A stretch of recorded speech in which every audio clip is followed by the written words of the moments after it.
Hi bro. Hi అన్న. ఎన్టీఆర్ దేవరా మీద expectations ఎలా ఉన్నాయి అన్న? నాకైతే కొరటాల శివ గారు మిర్చితోనే ప్రూవ్ చేసుకున్నారన్న. ఆయన ఫైట్లే కానీ ఆయన హీరో ఎలివేషన్ చూపించడమే కానీ నాకైతే చాలా స్పెషల్గా అనిపిస్తుంది. ఎన్టీఆర్ అన్న యాక్టింగ్ గురించి మాట్లాడాల్సిన అవసరం లేదు. ఆయన డ్యాన్సే కానీ యాక్టింగే కానీ నేనైతే చాలా ఎక్స్పెక్టేషన్స్ పెట్టుకుంటున్నా. టీఎఫ్ఏ మరొక బ్రహ్మాండమైన సినిమా అయితే వస్తుందన్న.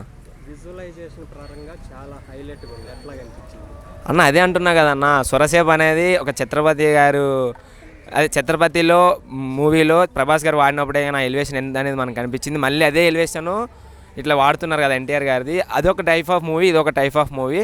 ఖచ్చితంగా ఎన్టీఆర్ అయితే ఊర మాస్క్ అయితే కనిపిస్తున్నాడు అన్న.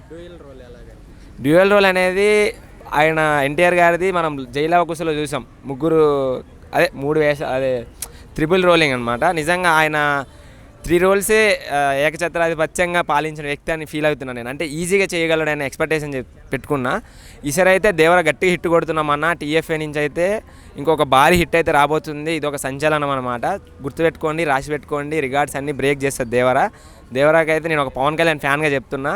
నిజంగా నేను ఒక మెగా ఫ్యామిలీ నుంచి ఎక్స్పెక్టేషన్స్ ఇన్ని పెట్టుకున్నా అంటే ఎన్టీఆర్ ఫ్యాన్స్ ఇంకెన్ని పెట్టుకుంటారు, మీ ఎక్స్పెక్టేషన్స్కే వదిలేస్తున్నా. సొంత బ్యానర్ కలెక్షన్స్ ఎలా అన్న? కలెక్షన్స్ అంటే ఇప్పుడు ఆయన ఆల్రెడీ టైర్ 1 హీరో. ఇప్పుడు ఆయన గురించి నేను చెప్పాల్సిన అవసరం లేదు. కలెక్షన్స్ అంటే ఇప్పుడు పవన్ కళ్యాణ్ గారు ఒక స్లో మోషన్ వీడియో ఈ సినిమా వదిలేసిన ఎట్లా జనాలు వెళ్ళైతే చూస్తారో ఎన్టీఆర్ గారికి కూడా అదే ఫ్యాన్ బేస్ ఉందని నేనైతే అనుకుంటున్నా.